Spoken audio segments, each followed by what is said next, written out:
Hello, everybody. Welcome back to the Mission Brain podcast. I'm Elisa, your host from the Milan chapter and from the podcast team. And I'm here today with my co-host, Giorgio. And I'm Giorgio from the Milan chapter and the podcast team. We're very happy and honored to welcome Professor Franco Servadei, former professor at the Humanitas University and now at the Bassa Institute, and former president of the World Federation of Neurosurgical Societies. Welcome. And we would like to start with the first question, and it is, as former president of the World Federation of Neurosurgical Societies, what were the biggest challenges and accomplishments in promoting equitable access to neurosurgical care worldwide?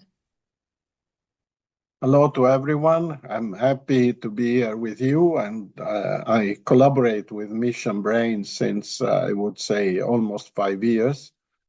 We have done many courses and webinars and meetings together, and I'm very happy to contribute to the education of the students and trainees connected with Mission Brain. My experience in the World Federation of Neurosurgical Society started in 2002 when I became the president, chairman of the neurotrauma committee of the WFNS, where I was for 8 years. We did many meetings, and I realized that the neurotrauma care was not equal, obviously, around the world, but the disease was everywhere, especially in countries with limited facilities. And this is my background in scientific activities.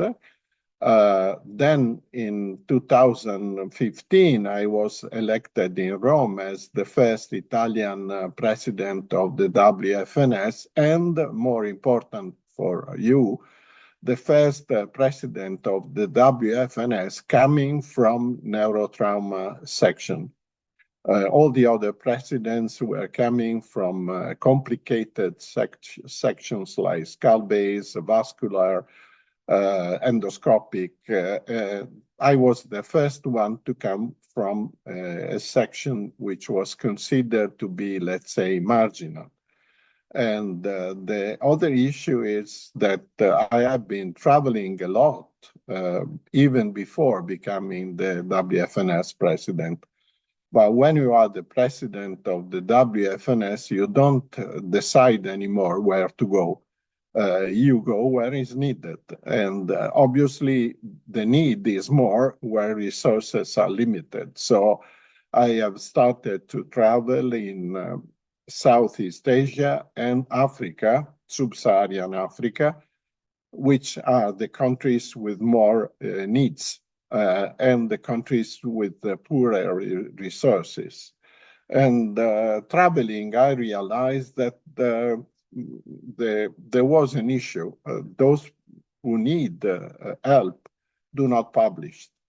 Usually they don't have resources to publish. They are overwhelmed by daily activities, and they cannot publish, or they don't have time to publish, which makes very difficult to include them in guidelines, in randomized clinical trials, in international studies. So the first things that we have done, I was promoting different studies to see the publication capacity around the world and to compare low middle income countries with high income countries. The first question for every student who is here is take care about what is a low middle income countries, because there are thousands of definitions. And I have seen papers where China or Brazil were considered to be low middle income countries. There is a list at the World Bank website that you find in internet. These are the low and low middle income countries. The middle-income countries, the high middle-income countries, the high-income countries are not part of this job. But what we have done is comparing the scientific output between one word and the other word.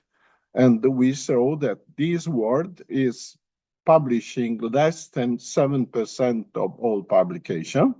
But if we talk about spine or trauma or brain injury, they have 70% of the trauma. So in one side of the world, we have 70% of one disease, but with 7% of publication. In the other part of the world, we have 30% of disease with 93% of publication. And the generation as a pyramid of guidelines, which are difficult to apply in this part of the world. So we also have done already in 2018 publications about how to manage remote education by using webinars, by using remote connections, by using recording frontal lectures. So we have promoted as WFNS quite a lot of integration between the education done in one part of the world and the education done in the others. We have seen with the COVID issue, where everything went into the web, we couldn't move anymore. We have seen that the participation to webinars was very important for countries where people cannot travel. Sub-Saharan Africa, they don't have the money to travel. In many countries in Southeast Asia is the same. So we realized that we need technology and innovation to deal with education for these countries. Thank you very much for that answer. It was really insightful. I also wanted to ask you a question regarding traumatic brain injury. So since you're an expert in traumatic brain injury, how has the approach to TBI changed since you first started practicing? And which advances, whether they are surgical or technological, do you believe have made the greatest difference in the patient outcomes? Well, we have we can see it from two different sides. From our sides, from the sides of European, Italians, Americans, the biggest advance has probably been the adoption of guidelines and the performance of good randomized clinical studies, which could tell us about our medical and surgical procedure. Unfortunately, the history of medical treatment of severe traumatic brain injury is a history going nowhere. There were in the 90s, we did, in the beginning of the 20s, we did at least 15, 20 studies about the searching for the miracle drugs. They call it Lazaroids, because Lazarus is the one coming out from death. This drug was never found. So the company spent a lot of money, but the drug was never found. So what we are sure is there is no magic bullet for treatment of our patients. And the reason is simple. Differently from animal models, the traumatic brain injury is a complex disease. The same patient can have a subdural acute hematoma, contusions, hemorrhagic contusion, brain swelling, and loss of autoregulation is one patient. So how can we treat with one drug 3, 4, 5 different anatomical disease? So what we learned and what is now the most important issue is, first, we have to take care of the countries where the resources are limited, because changing a percentage of death in these countries, let's say changing Tanzania death from 75% to 70% is a big issue, because they have a lot of traffic accident, a lot of traumas, and moving the bar down 5% means a lot.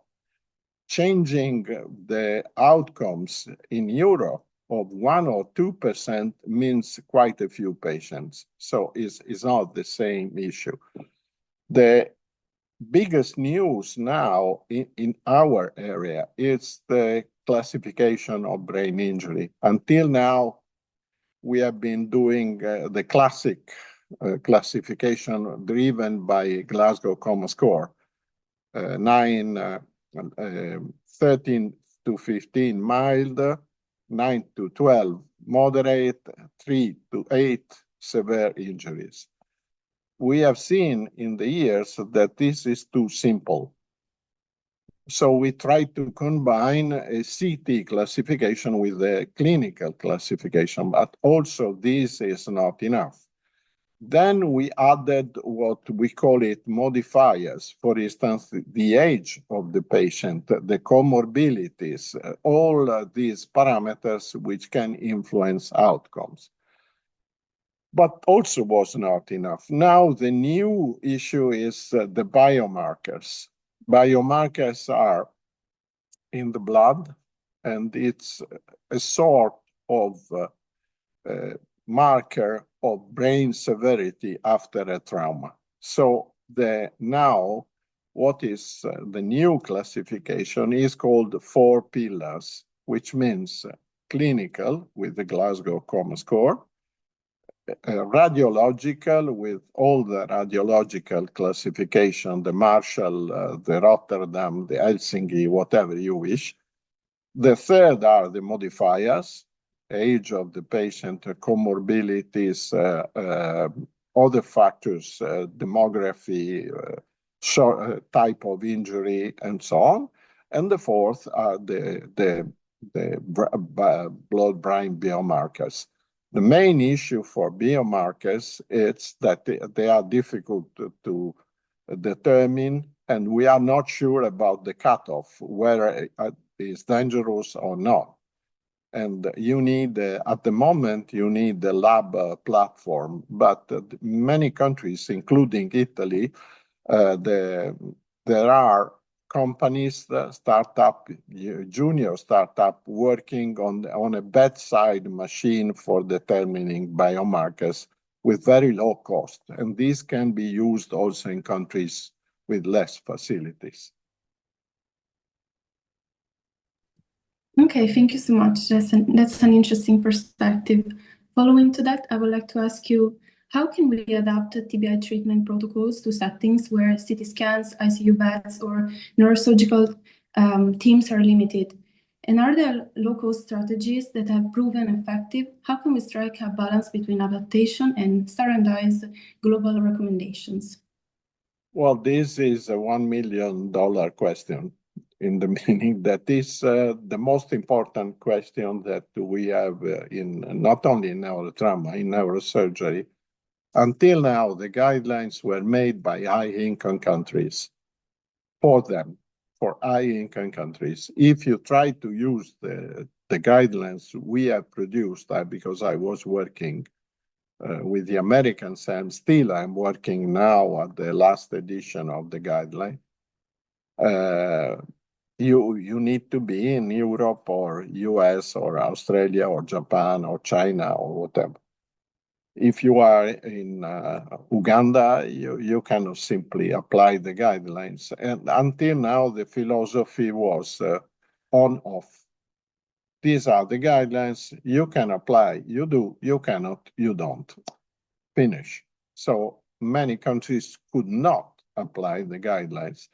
Adaptation of the guidelines was something that was, we tried also in my country, by translating them in our language and adapting them to our situation. But obviously, it's easy in Europe because the differences are small.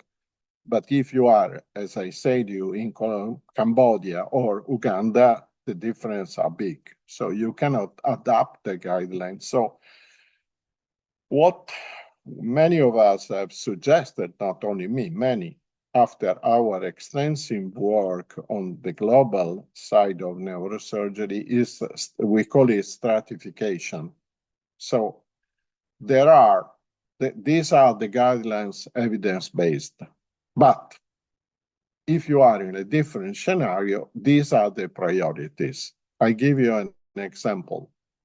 If you have limited access to ICU and neuromonitoring, meaning you are in countries, I would say, like Pakistan, India, Indonesia, who are intermediate.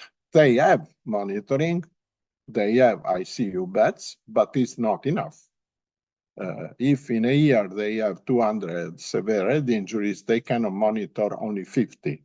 Until now, no one told them who are the 50s. Now, the stratification of the guidelines means recognizing the priorities. For instance, patients where you are not certain about surgery and you have them in ICU, you monitor ICP to decide whether or not to do surgery.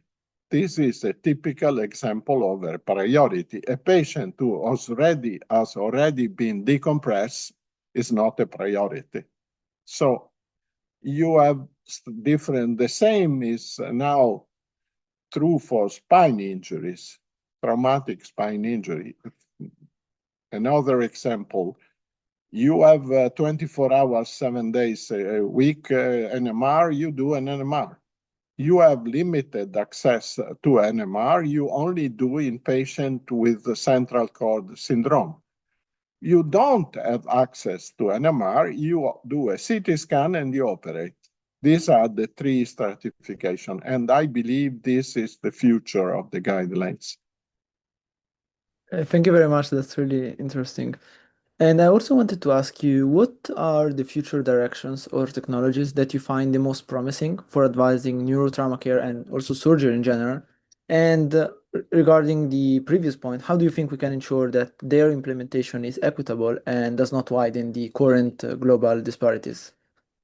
Well, for instance, we are now working on the first issue is doing randomized clinical studies not only in Europe and US.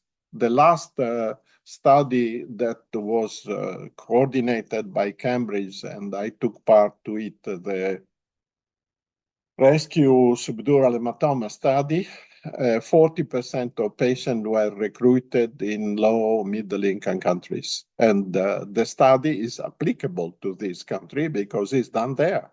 So first issue is when we do randomized, well-conducted clinical study, do not limit the study to Europe or to US.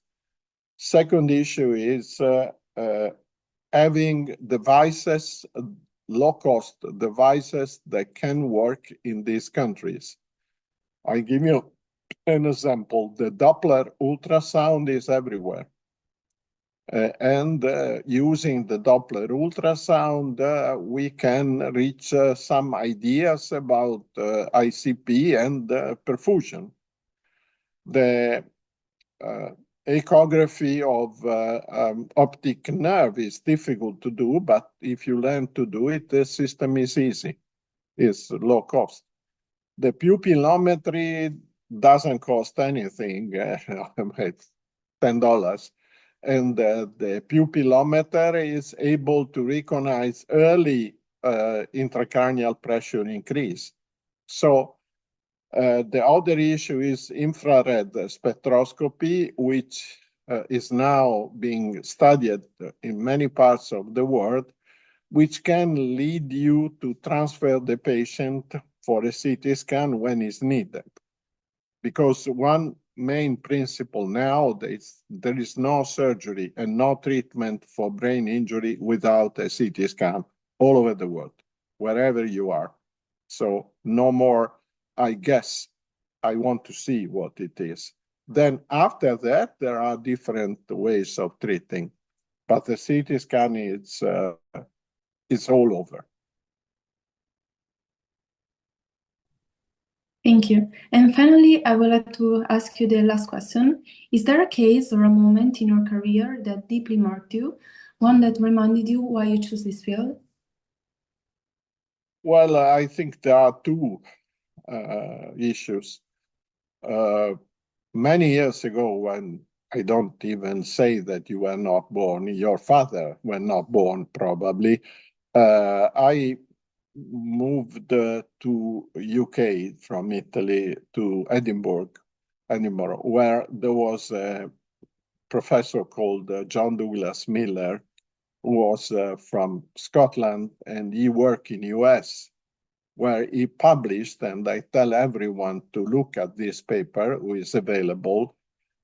In 1977, he published the first paper on severe head injury treatment, which was worthwhile. What does it mean?